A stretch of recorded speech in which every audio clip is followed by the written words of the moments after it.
Hi, you're watching Just the News. I'm Amita Balachandra. Let's get straight to it. Our top story is on Covaxin, which has got WHO's approval for emergency usage listing. Finally, this means that the vaccine will be recognized by other countries. Additionally, emergency usage listing is also a prerequisite for a vaccine to be supplied through COVAX, which is a global COVID vaccine equity scheme.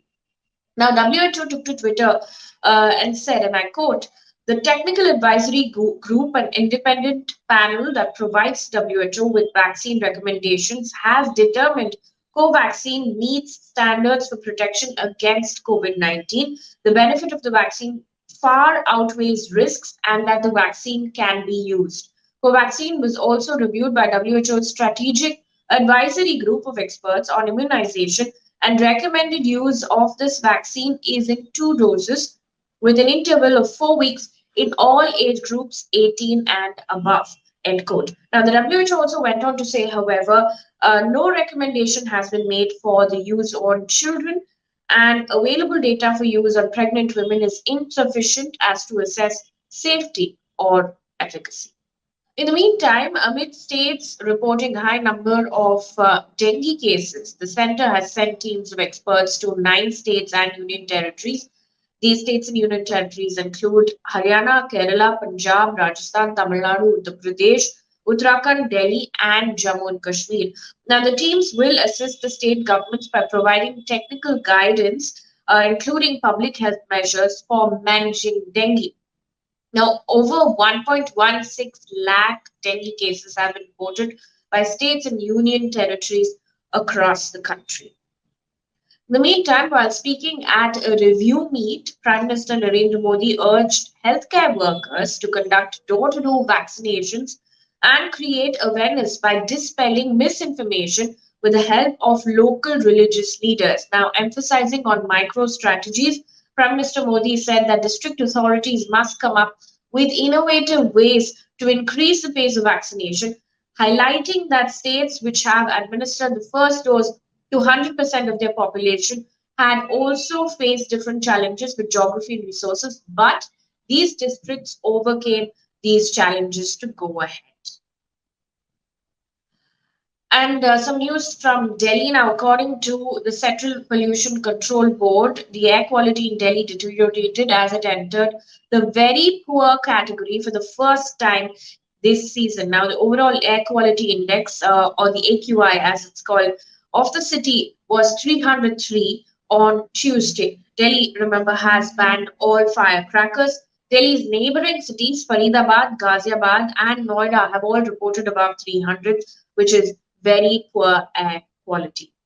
Also in the news, Delhi Chief Minister Arvind Kejriwal has said that the Delhi government is working on creating a web portal which will host virtual markets in the city where registered traders, entrepreneurs, and professionals will display their products and services and also engage in sales.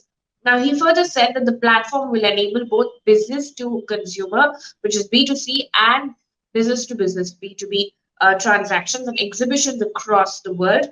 Now, the government plans to launch it in August 2022.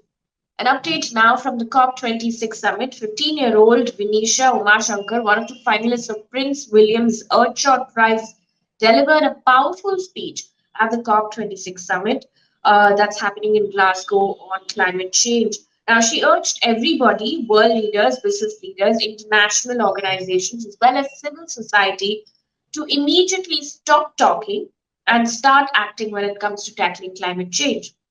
She said, and I quote, we have every reason to be angry, but I have no time for anger. I want to act. I'm not just a girl from India, I'm a girl from India. I am a girl from Earth, and I am proud to be so. End quote. Moving on now to updates on COVID. India has reported 11,903 new COVID cases in the last 24 hours. Kerala has reported 6,444 new COVID cases in the last 24 hours. Moving on to business news now, just days after Facebook renamed its company as Meta, Microsoft announced that it's building a metaverse within its video conferencing platform, Teams, which will be called Mesh. Now, people can collaborate in a virtual environment using 3D digital avatars. Users will be able to access Mesh for Teams that will be rolled out in 2022. Now, Microsoft CEO Satya Nadella said, and I quote, I can't overstate how much of a breakthrough this is. It's no longer just looking at a camera view of a factory floor. You could be on the floor. It's no longer just video conferencing with colleagues. You could be with them in the same room. It's no longer just playing a game with friends. You can be in the game with them. End quote. On to news coming in from across the world right now. Ethiopia's government on Tuesday declared a 6-month state of emergency as Tigrayan rebels have said that they've captured several towns and threatened to march towards the capital.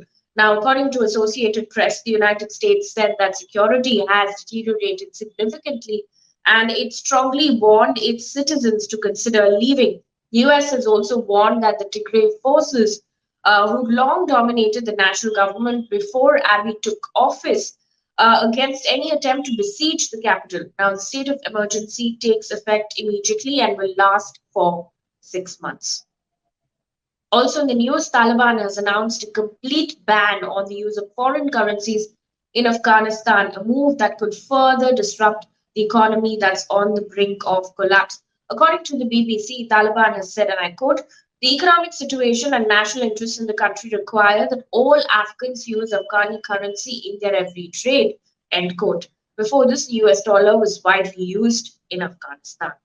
On to sports news right now. The government has announced that 12 sports persons, including javelin thrower Neeraj Chopra and cricketer Mitali Raj, will be the recipients of Major Dhyan Chand Khel Ratna Award 2021. Other players include football players Sunil Chetri and wrestler Ravi Kumar. Meanwhile, Pakistan has defeated Namibia by 45 runs to register their fourth win in a row in T20 World Cup 2021. With this, Pakistan have become the first team to qualify for the semi-finals of the T20 World Cup 2021. Before we wrap up now, we leave you with a piece of good news.